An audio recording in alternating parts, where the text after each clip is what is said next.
Auzubillahiminashaitanirrajim. Bismillahirrahmanirrahim. Assalamu alaikum. Hello to everybody who's tuned into PTV World and watching What This Morning. Alongside the very fantastic, the very amazing, the very superb, the very exuberant, the very hardworking, the very passionate, the very determined, and the one with a lot of patience. Ladies and gentlemen, she happens to be Miss Shiza Hashmi, and I happen to be Shahzad Ehsan Khan. We hope and pray that everybody out there is doing wonderfully well, that you're ready to kickstart your day with us. And let me ask, hi Shiza, how are you doing today? I'm doing absolutely great. Thank you so much for asking. And well, for a moment, I did think you're going to sort of, drift away from that. It does happen every other day, so, the teasing goes on. It's a teamwork as well. But thank you for your kind words. Thank you very much. I do not agree with the last part. We've spoken about it a lot, but we'll get to that. I think, whenever we have spoken about how patient you are, so what happens is, ladies and gentlemen, that, because we work together, I think I should say it first and then you can kind of condemn it or say whether you agree to it. Yeah, so that's your choice. So usually what happens is that, we do open up, we share our life stories with each other as well, while we're in the makeup room or somewhere in the office off camera. And then I'm like, hey, you know what, but you've always been very patient. And this is something which he always disagrees to. Because I've been in connection or probably in communication with people where they certainly do not have any sort of patience. But when I look at her, I'm like, hey, you know what, this is great and patience is important. And this is what actually keeps you going as well. So I don't know whether she's going to agree to it or not. But I kind of think that she is really very patient. Thank you so much for saying that. I think this is the message I really want to take further for today as well. For all the people out there, I have said it so many times, and we advocate it as well. People are fighting their silent battles. We don't know what they are going through. So maybe something that they comes across you, they really are working hard on it. First of all, do not put anyone down. Second of all, like Shahzad Khan, if you see something good in someone, appreciate it, because encouragement and kind words go a long way. Exactly. So this is probably your task for today. Say something nice to someone today. Wow, that's wonderful. And speaking about patience, ladies and gentlemen, okay, so this is one thing which I read somewhere, and it says that if in case that you've been asking Allah for something and you like eventually after 6 months or 1 year, if you're not getting that thing, you're like, Allah Mia, I've been telling you, I've been asking you for this as well. But then all of a sudden what happens is that you start to complain to Allah Almighty that, Allah Mia, you're not doing this for me as well. So I think what we really need to do is that we really need to kind of understand, because that actually what it said or what it entailed was that, the moment you start complaining, you're losing your patience as well, and then it might not come true as well. So please make sure that whatever you've been asking to Allah Almighty or for, please make sure that you're being patient with that as well. So this is one thing which I wanted to say. Gratitude, we've always spoken about it. Of course. But now, Shiza, I'm going to come down to what we're talking about today. Okay. So imagine, I went to university, I did my marketing majors in bachelor's, I did my marketing majors in master's as well. And then eventually I started off by selling cell phones. This is something which a lot of people might not even know.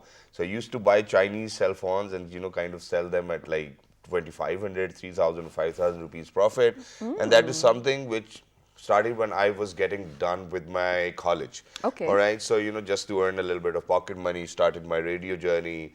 And then, so whatever came towards me, I saw it as an opportunity, capitalized on it, and started working, right? So may it be selling clothes, may it be selling cars, may it be selling anything or buying anything. I think I was always open to it. And I always kind of said to everybody who surrounded me or even within my friend circle that, over here in Pakistan, this is the secret. So you really need to kind of be a jack of all trades rather than master of one. Because that's how you survive within the industry, and then that's how you actually have connections, and that's how you bridge gaps as well. In Pakistan, I think. Yeah, in Pakistan, that's what I'm saying. Because in anywhere else all over the world, wherever you'll be going to work, they will actually give you a handsome salary that you can actually survive, for a month's time as well or for a year's time as well. That's how the standards are over there. But then usually people used to kind of look down upon me when I used to because they all of a sudden have this label to call people dealers. And when we come down to talk about dealers, ladies and gentlemen, what happens is that, there's a dearth of trust. There's a lack of trust in the first place as well. There are a lot of people who miscommunicate. For example, somebody will kind of say that, hey, you know what, sir, I will buy your plot for example, 2 million. And then they're going to sell it for 3 million, and they'll only tell me that, sir, we sold it for 2 million. So that 1 million is going into the pocket, which I certainly tag as haram, because there's not even one single rupee that you guys have invested, and you cannot actually oversell it and keep that money in your pocket. So that's where, because people wanted so much money for themselves, that's where I think that the trust was lacking, because That's now true. people, and it was so hard for anybody to find a person who they can rely on, or find an organization which will actually decide all of the things in our benefit or their clients' benefit as well. So a lot of people look down upon this profession, but then there are a lot of people who've done so much and so good to the people that now, today, alhamdulillah, they're over here in the studios with us. Yes, of course, that is brilliant. And Shazad, I feel like you're right in this, in a way that we have actually, with our own eyes, seen the sort of transformation or the transformation or the turn this took in a way. Because now I feel like a lot of educated and informed and learned people are in this business, and of course they want. And they, I feel like, realize that the people who are going to be, sort of become their clients, a lot of them actually save up all their lives. This is something so pure to them. The sanctity of just buying your own property, you're buying your own house for the first time, sharing it with your family. It's an asset. It's actually really, it's a sweet moment for a lot of families, Shazad. I mean, of course, Exactly. there are people who are privileged, but for a lot of people, it's a big step in their life. It's a milestone people achieve. So I feel like people who care about these small milestones are the ones that are going to go further as well. Exactly. And such is an example which we will be sharing with you today as well. So this gentleman, ladies and gentlemen, actually kind of became a property dealer. I'm going to start from the very basics, I then would like come the down to how he actually ended up being a chairman. Then now there are so many organizations which they're running as well. So Mashallah. he did his ACCA in the first place, and imagine that any sane parent would be like, Putter, you did ACCA and then all of a sudden you want to be a property dealer. Is everything all right with you? Things like that. So he started his journey back in 2012, a very young, vibrant, amazing chairman, ladies and gentlemen. And the moment I saw his picture just last night, I was like, yeah, he's too young to be a chairman of such a prestigious organization. But we will certainly come down to the organization and the chairman himself. Right. But first things first, I think we actually have a small report on AAA Associates. Go ahead, take a look. Okay, and let's when do you guys this. will come back, we will introduce the chairman of AAA Associates over here in the studios with us. Amazing guy. Let's do this. Real estate Pakistan is one of the top growing sector in the economy of Pakistan since the start of 2021 and is still growing in the continuous pace. This growth owed to the lowering of the tax for the construction and amnesty scheme offered by FBR. Many Pakistani local citizens and overseas Pakistanis are investing in real estate sector, making it the more successful sector of the country at the moment. Investment in the real estate is being more encouraged than any other sector due to the profit and benefits. Not only the construction is happening on the faster pace, but this sector has introduced many jobs for the Pakistani nation. This year is the year of boom for real estate market due to many reasons, such as huge reduction in property tax for 2021, unstable gold price, unstable stock market. Due to lowering the construction tax, many people have been able to build their dream home that was not possible to build for a long time. This has resulted into developing of many residential societies in Pakistan. Recently, AAA Associate has been awarded as the Best Taxpayer of Real Estate Regional in First Taxpayer Recognition Award. Pakistan's real estate sector has a potential to uplift and revitalize the country's economy. The country needs 20 million housing units by 2040. This demand can be fulfilled either through utilization of the planned or unplanned areas. Less than 0.5% of Pakistan's area is planned, having a worth of approximately $600 to $700 billion. Industrial growth and local production can also be increased through activity in the real estate sector. Therefore, real estate can easily become the main driver for Pakistan's economy. And without a doubt, ladies and gentlemen, it has been recognized as an industry. It has been recognized, since if you have actually watched the report very carefully as well. So you certainly will get to know that how the real estate industry has been actually given all of those opportunities which any developed country would rather have as well. So without any further ado, I think first things first, we're going to introduce this vibrant, amazing good-looking, charming, and very intelligent person who happens to be the chairman of AAA Associates is with us. I'm going to introduce him, ladies and gentlemen. He happens to be Mr. Sheikh Fawad Bashir. Hello, assalamu alaikum. Good morning. How are you? Walaikum assalam, and I'm very good. And thank you very much for having me today. Thank you It's very our much. pleasure. It's wonderful to have you over here. The pleasure is all ours. So first things first, rather diving into, how the sector is working and how things are, I would want you to kind of answer that when in 2012 you decided to be a property dealer in the first place, and for a gentleman who's actually graduated as, you did ACCA. So how was it, for you to kind of go to your parents and be like, sir, mujhe abbo lag raha hai that, I'm going to be a property dealer. So what was the first response you got?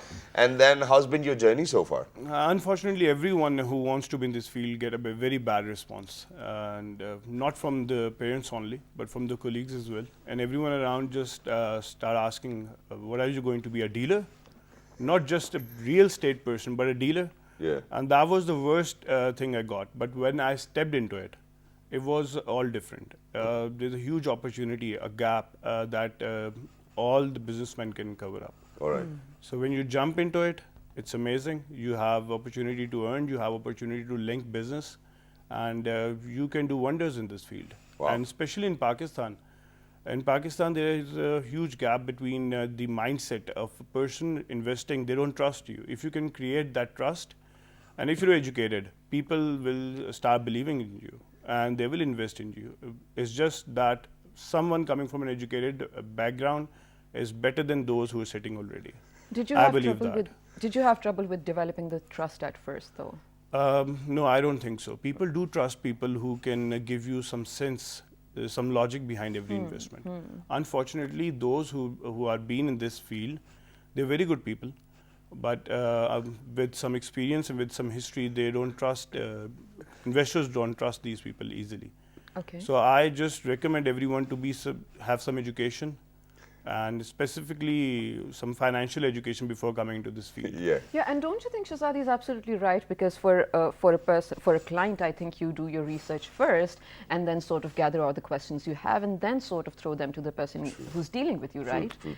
I mean, I've never done that, but probably that's the way I would go with. I think that's not what the problem is over here. So Okay. I think that the real challenge for us will be to kind of ask questions where he's going to open up about, how initially in 2012 it was so hard for him to get out the leads as well, and then kind of be in connection with people that, hey sir, this is what I'm selling, would you like to buy it? So it's not a piece of cake anyway. So, I'll take you back to 2012, and I want you to kind of tell us that, okay, you decided today it's your first day, and you were asking somebody that, hey, what are we selling? And, as soon as you got to know that, okay, this is something which we are selling, because usually people tell you to sell all of those things when you're new to the market, which they cannot even sell as well. So, so how was it, and that transition, and then when did you decide that, okay, I'm going to have my own organization which is going to work towards have investors, but those investors which are going to kind of have faith in us as well, and that trust? Because for an investor, you invest their money once, you give them the profit,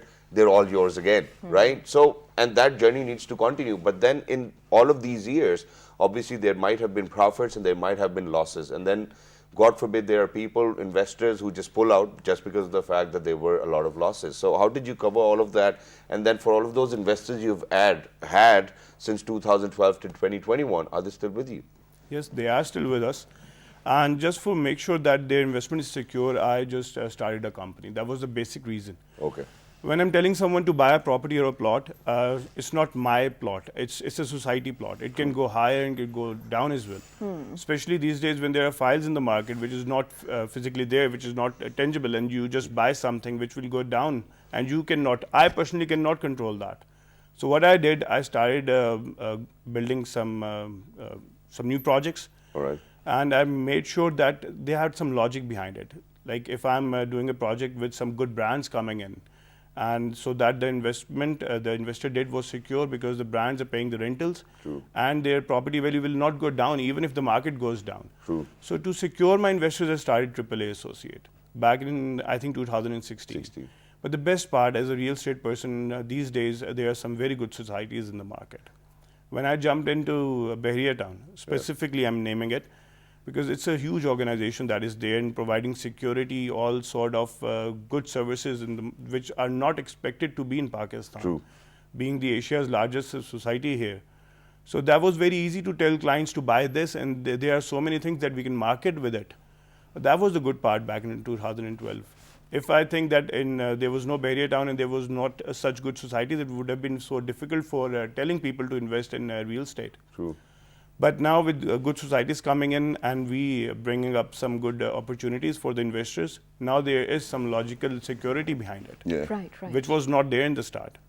To provide that security, we did some good projects, and we made linking different businesses, hospitality with it, with food chains coming in our projects, and different brands jumping in, making secure the investment of the different clients coming to us. Wow. Right, but with that also sort of comes a larger responsibility of offering something that everyone else isn't, right? And especially in real estate, I feel like it's now a huge industry. I mean, it was a business, of course, but now it's such a huge industry. It's a thing that I have noticed, and we've spoken about it. All ads on TV lately are all about real estate, housing They societies. have the money whatnot. to spend. That too, and also it's the need of the hour. I don't think this is something that will ever go out of business. People need to buy homes, right? So what are you offering that other people don't have? And then the sustainability of it. How can you make sure that this thing won't go down and people can trust AAA?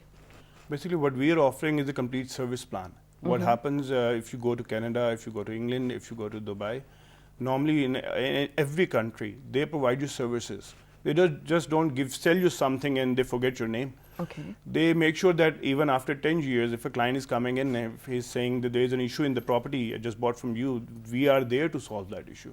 That is the security we're providing. And that is how it works all around the world, not in Pakistan, unfortunately, but it is going the same way now. We're educating people, we're making sure that educated people come into this field, and we keep on providing the services. So that is what different we did. And it was very easy to grab this market. There was not such a huge competition in the market because no one was doing that. Everyone was just selling their stuff land, and running away. Yeah. So what we did, we just made sure that we are going to be there with you forever.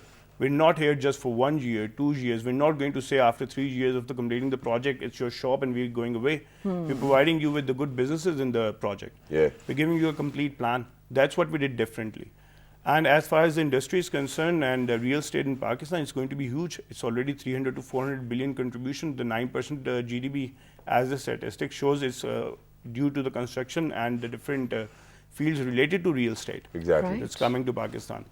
So I believe it's a huge industry and we all need to do something good for this. Of course. And unfortunately, it's not an industry right now. Construction is an industry, Is but an real industry. estate is a sector. Exactly. Okay. So if real estate people have to raise voices, they have to go through chambers of commerce, they have to go through Realtor Foundation, recently been there.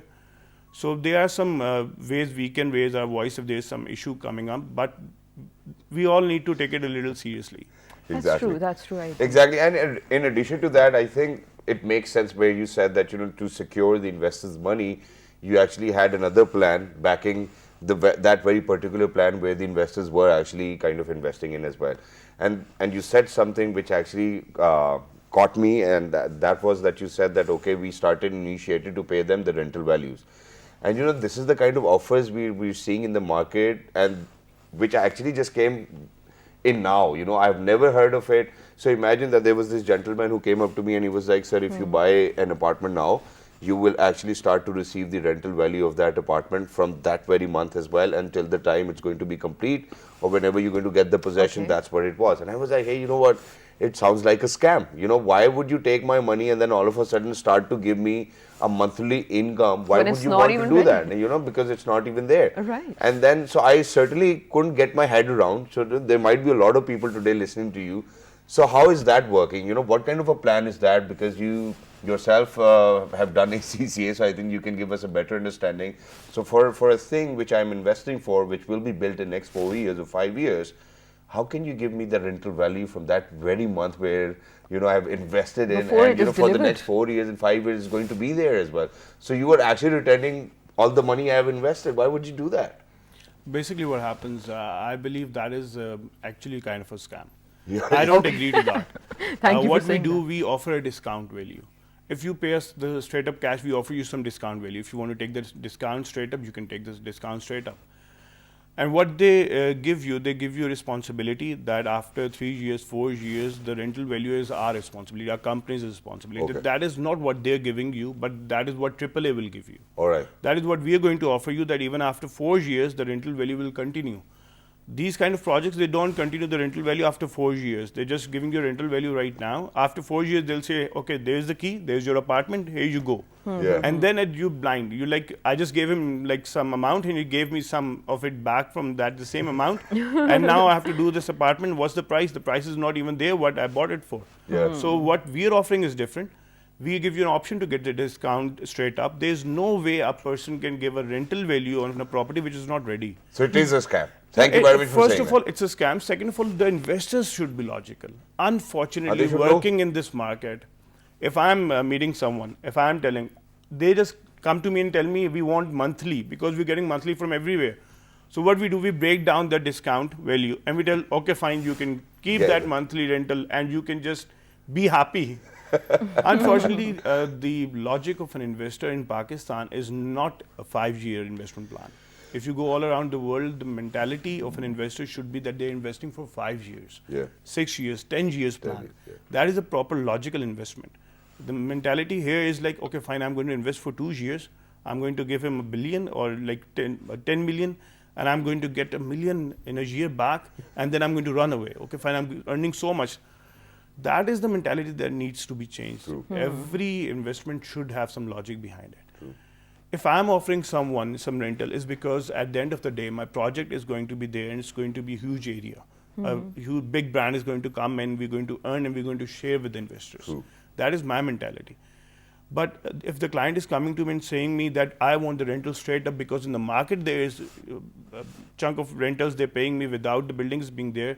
So what I offer them discount, and they don't want to take the discount So you straight give up. them I offer monthly. them monthly discounts, and I straight up tell them that is not what I'm offering you right now. That's not the rental value. The rental value is because of the brand I'm just getting for you. A big name is going to be there, which is going to pay you the rental value afterwards. But that's my responsibility.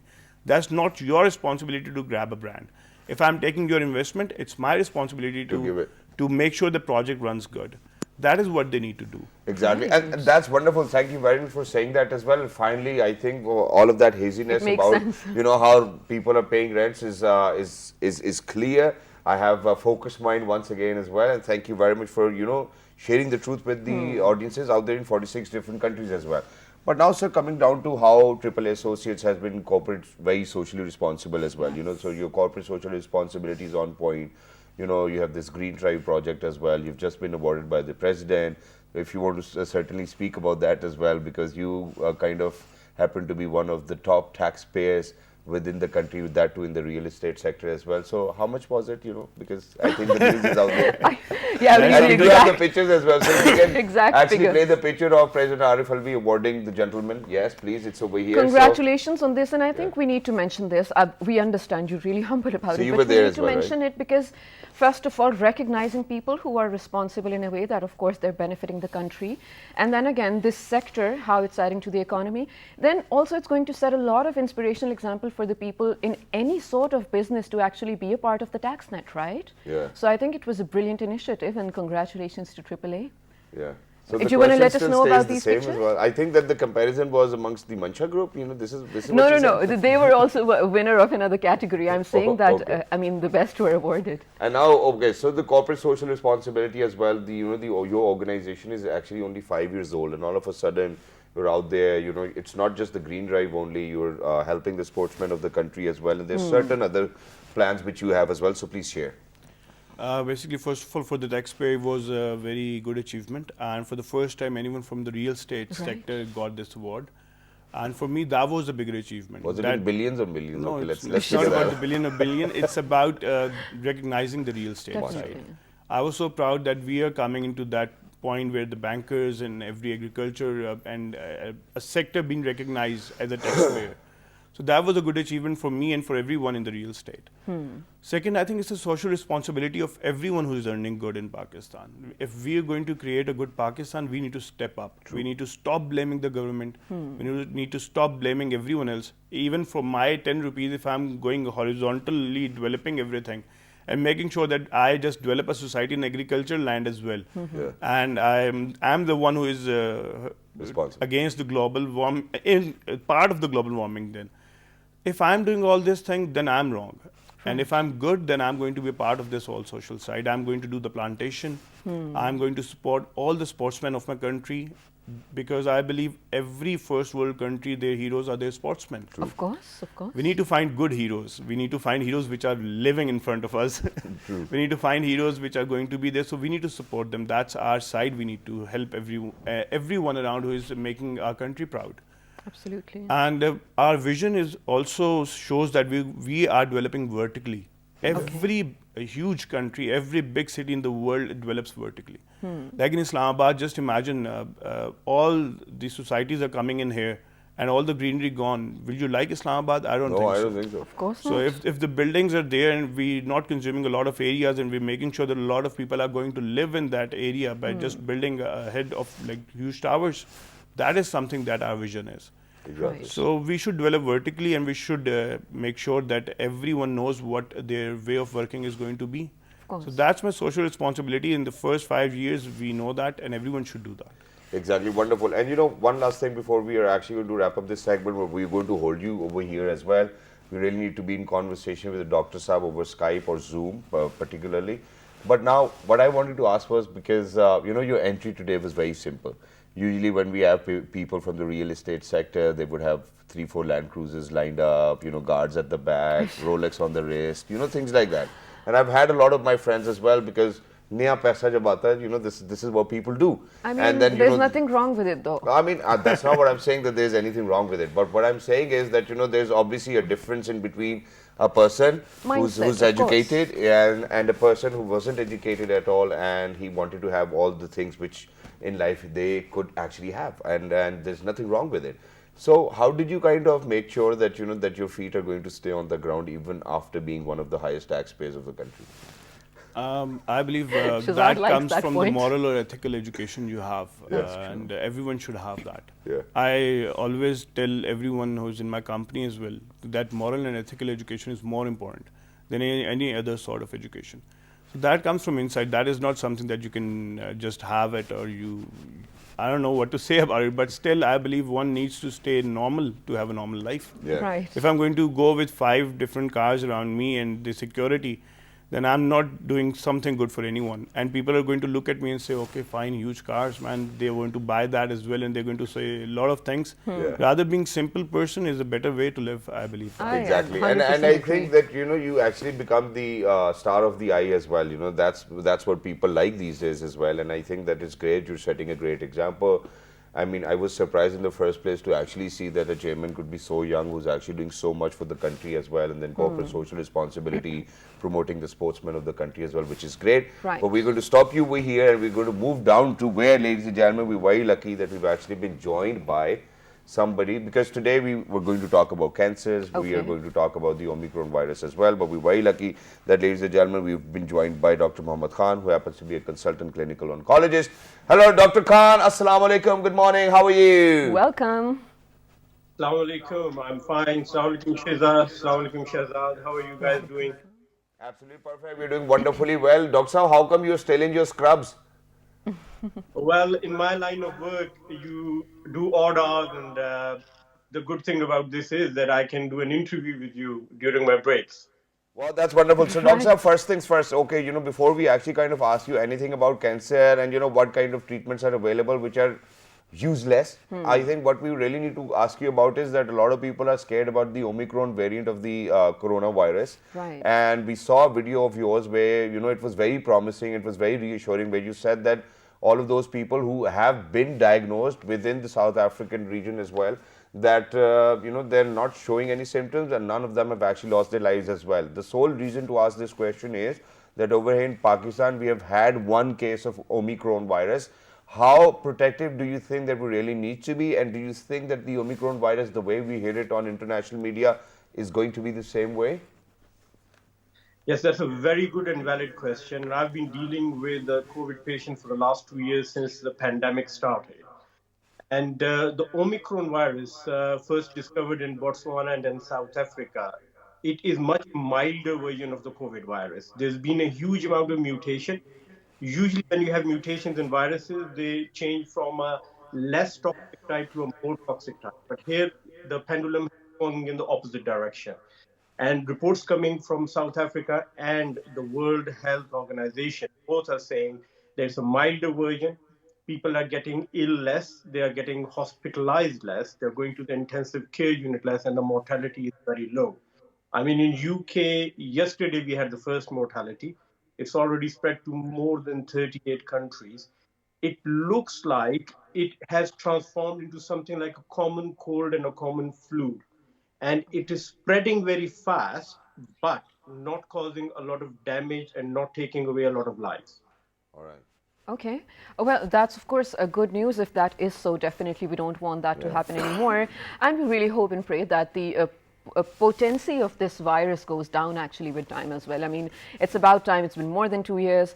But now coming down to, of course, your area of expertise, and we have so many questions regarding that. A mini short story to go with. So just yesterday I was reading a science blog and it spoke about a vaccine that is soon going to be introduced that causes anti-aging. And then I was reading, maybe I thought maybe it's something to do with the skin, but it actually spoke about your body cells as well. Right. Even in case of Alzheimer's or any sort of similar degenerative disease, it plasma says that therapy? it's going to sort of, fix your body cells. All right. First of all, is it possible, and I'm asking that in terms of cancer because I want you to explain what cancer scientifically even is, and is there a similar cure or a treatment to it? Okay, very good question. Cancer is actually rebel cells. These are cells which do not conform to your normal workings of the body. Just like in a society, you've got different people, you've got journalists and anchor persons and doctors and engineers, everyone does their job. But every now and then you get someone who's a criminal, who breaks all rules and is only interested in personal gain and survival. Similarly, in the body, sometimes the cells, they go into a rebellion phase. So they start living for themselves rather than contributing to the body, just like a criminal does not contribute to the society. So what we have to understand is cancer is body cells, part of the body, which have gone crazy, which have gone mad and become criminal, like psychopaths. So the mechanisms are always there in our body to stop cancer. Now, I'm going to tell you something which might sound scary, but trust me, it's very reassuring. Okay. Every day in our body, hundreds of cancer cells are produced. Every person, you and me, everyone has hundreds of cancer cells produced, and the body immune system and the defense system kills them completely. It's Yeah. very rare for a cancer cell to survive. So we have the mechanisms in our body to fight, kill, and cure cancer. And that is the aim of my work, which I'm doing on cancer prevention and hopefully cure in the near future. In fact, there are some types of cancer which are already curable. And you talked about vaccines and immunotherapy. That is the next frontier in the cancer treatment. We already got some really good immunotherapy drugs, and we are getting some very good promising results out of them. But the main thing is to stop it from happening at all. I mean, I often talk to people and I say, if you got a spare tire in your boot, you're not going to slash your car tires in the happy phase that you've got a spare tire and you can fix it. So if you have a treatment for cancer, that's a good thing. But it's more important to prevent it from happening. Why have cancer in the first place? And the World Health Organization says that 50%, half of the cancers, are preventable. So let's talk about that, sir, as well, because cancers are becoming really very common over here in this region as well, and then we lack the sort of treatments and medications which are available to us. Because to be very honest, as developing countries, we do get medications over here, that too for free, but those medications are still on trial basis as well. So imagine that in a country like Pakistan, we still feel like, God forbid, monkeys, because they're using their medication to kind of see whether it's going to have a positive result or not. And then can you please speak about all of those treatments which certainly will have will show no improvement in your body, God forbid, if you showed up with any kind of symptoms for for cancer, because we have radiation, we have chemo radiation, we have chemotherapies over here, we have oral chemo medication available. So which of the treatments to pick up for is something, because the doctors do scare you. So imagine that if a tumor is being removed, you go back to the doctor and the doctor is going to be said there's a little bit of negative margins left, and for that you have to go for the radiation. So it never stops. So what kind of treatments do you think will actually help people to get rid of the cancer, and what kind of treatments do you think that we should never indulge ourselves in the first place? And that's your opinion. Yeah. Yeah, very good question, Shazad. Firstly, picking on the first part of your question, you said cancer rates are rising. When I started working in the UK in 2000, 33% of the UK population had one cancer in their life. All right. And today, 20 years later, now I'm showing you my age, 20 years later, 50% of the UK population have cancer once in their life. That's a 17% jump in the last 20 years. And there is no species of animals on this planet which has such a huge percentage of having cancer. So there's certainly something we're doing wrong in our What's that? lifestyle choices, in our environment, which is increasing the rate of cancer. And my work on killing cancer kindly, that's the name of the mission I've started with friends. It is to identify those factors and to prevent it. So the most important thing is to find out why the cancer rate is increasing, why we are getting at a higher risk, and how to avoid that. Then coming to the second part of your question, the treatments for cancer.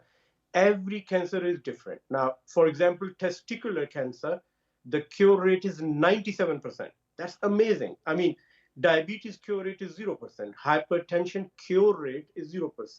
Heart attack cure rate is 0%. We can treat it and control it, but we can't cure it. But testicular cancer, you can cure 97% of the time.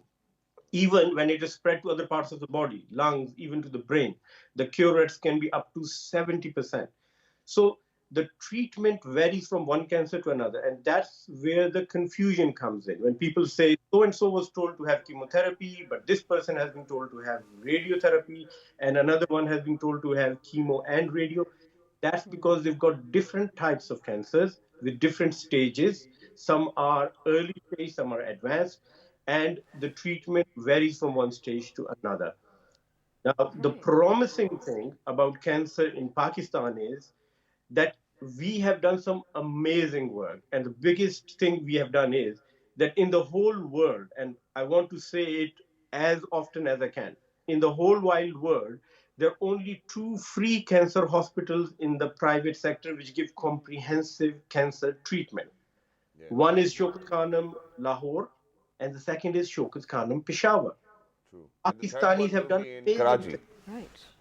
They have and this is the poor and the common folks. It's not the multi-billionaires of Pakistan who funded them. No, it's the poor and common folks who gave donations, and they made these hospitals possible. And I think if we have a national strategy to manage cancer, we can be the world leaders. We can show the world. We've already shown them that free cancer hospitals run by donations is possible, which was considered to be an impossibility, and still outside of Pakistan is an impossibility. I mean, Steve Jobs and the Microsoft guy, they didn't make any free cancer hospitals. It's a very expensive thing. But Said they Pakistani gave people are polio running. vaccines worldwide. Yeah. They're still giving because it's their business, but yes, carry on. Absolutely. So, yeah, they would start, Bill Gates would start a malaria campaign and polio campaign, and very good, he's saving a lot of lives. Hats off to him. But starting free cancer treatment is something only the Pakistani people have done and are still doing it after 20 years. So we can lead the world, but we need a national comprehensive cancer policy, and we need to increase awareness. And again, my mission is not only to prevent cancer in England, but also all over the world, especially Pakistan, because my heart lies in Pakistan, even though I sit in England. And all of my work is translated into Urdu to benefit the people back home, to create awareness, and also to help people find the right, not to be not to be led off by charlatans who are selling snake oil and all kind of dodgy treatments. And you hear it every day, that have some garlic and have some coconut water and it'll cure your cancer. We need to find the evidence behind it, and we need to stop people from wasting their time, money, and effort on treatments which don't work. And thank you very much for saying that, sir, as well, which is why very quickly towards the end, before actually bidding you farewell, I'm going to share my own experience because twice a year I actually come down to Christie's in Manchester and my consultation is with Dr. Dennis. So what happens is that, over here in Pakistan, a lot of people actually kind of said that you really need to get your bone marrow transplant done as well. And as soon as I was in England at the Christie's Hospital with Dr. Dennis, he said, hey, you know what, if you're doing wonderfully well, why do you want to go down that path, which will actually have a lot of risks? And I think that that's the kind of best practices which we need to share over here as well. But thank you very much, Dr. Saab, for being with us. It was lovely to be in conversation. And your conversation was very reassuring because for the person who's suffering from such an illness to hear, and that too from the horse's mouth himself, I think is great. Please continue to serve your population the same way, and we'll have you over again as well as soon as possible. Thank you very much, Dr. Saab, for being with us. Jazakallah. Well, I think this was really informative because, of course, we talk about cancer, we talk about the prevalence of it, but we really don't talk about, first of all, how it starts, how it's so common, and how to deal with it, right? Exactly, which is why now I'm going to come back to Sheikh Fawad Sahab over here, the chairman of AAA Associates as well. Because, sir, while we were speaking about a cancer, it happens to the human body. I think with the construction sector, there's another cancer as well. And you spoke about it yourself, and you were socially responsible, where you said that, okay, if I start to construct horizontally, I will kind of will be including, God forbid, the agricultural land in it as well. And we have spoken about it on the show as well, that the way we are expanding and the way more and more societies are coming in, we are kind of, giving up on the agricultural land. And for a country where the total economy, not even total, but a part of it is actually based on agriculture, don't you think that it is the cancer within the real estate industry or the construction industry? Yes, it is a cancer, and for that I again say that there needs to be someone responsible taking care of it. It's not just the agricultural land, it's the forest land as well. And they're covering the forest land by developing horizontal. So there needs to be someone to stop them. And I think this government is taking action against Exactly. it. And this government has been very good as far as the investment is concerned, the amnesty schemes they're giving. A lot of people are investing in Pakistan and a lot of people are investing in the construction side. On the same side, they are being very strict. And recently, Hamza, the DC, Islamabad, took some decision on it that some fake societies are being launched as well. And to cover that up, so he's working very good and the government is working very good on it. So not in our sector though. I mean, I don't think it comes in Islamabad. But two last questions, before we wrap up, and that is that obviously everybody who's watching right now, what would AAA Associates kind of advise to people, which areas to invest in? For example, there are a lot of societies, good societies. I mean, I'll name a few as well, and then you can kind of let us know whether to invest there or not. So I think Faisal Hills is actually doing great. B17 has been doing great as well. These are the areas where I've invested myself. So, I would ask you for a suggestion. Which part of the Islamabad do you think people really need to invest as of now? As compared just in Islamabad? Wherever you think that it's going to be fruitful. It's going to be very fruitful investing in Karachi right now. Okay. What about South Punjab? Karachi, Bahria town. All right. Just because the way they're growing in. Someone asked me, where do you want to live in Pakistan? I said Karachi, Bahria town. If I've fallen from a plane and I've fallen Karachi, Bahria, I'll say it's Dubai. It's not Pakistan. True. Oh. So we have to look into the future as well. As I said, you have to look into 5 to 10 years. True. As far as the good investment in Islamabad, I believe any place near airport is good. All right. And any place where the development, where you can see the work happening. 18 is amazing. Wonderful. I'll say 18 is something that's happening in news, coming with new ideas, and development is very fast. Yeah. Rather than buying a property in some place where you'll see it will develop some time. Yeah. It's better to develop, to invest some place where it's near to the airport, near to all the facilities around the city. What about smart city? I'll not comment on it, but it's really good. I've heard about it. But if I don't know anything, I will not suggest it. Wow, that's wonderful. So which is why in next 3 years, where is AAA Associates? AAA Associates is going to be very good, but we'll be developing vertical. We'll be not going horizontal, first thing. Okay. Second thing, we'll be giving a trustworthy opportunity to all around internationally, to all the overseas Pakistani. We are in USA as well. We are in Dubai as well. We're going all around with the road shows very near future. So people in overseas Pakistan, Pakistanis, they can trust our company and they can invest in us. So we'll be giving them a very trustworthy gateway to invest in Pakistan. Oh, that's wonderful. Brilliant. And all of a sudden, it looks like as if all my worries have gone away as well. It was wonderful to be in conversation with you. Chairman AAA Associates, ladies and gentlemen, Sheikh Fawad Bashir Saab was with us today, and he kind of spoke his heart out about how this profession was looked down upon. But, you know, such educated people with an educational background, when they come and step into this field and have that trust of people or investors, I think that's where you grow, and they've grown exponentially. I know if I am to kind of talk about from where to in 2016 AAA Associates came into being, I think that they have had you know, developed their association and organization many folds. You know, it's probably hundreds and hundreds of times that they have grown, alhamdulillah. Obviously the credit goes to the government and how they have actually kind of introduced you know, the real estate rather than sector. Obviously we're converting into an industry as well, which is great. So all the best wishes to you and to people out there, because we go out in 46 different countries. She'll probably be ready to get a lot of calls as well, because that's what people want to do.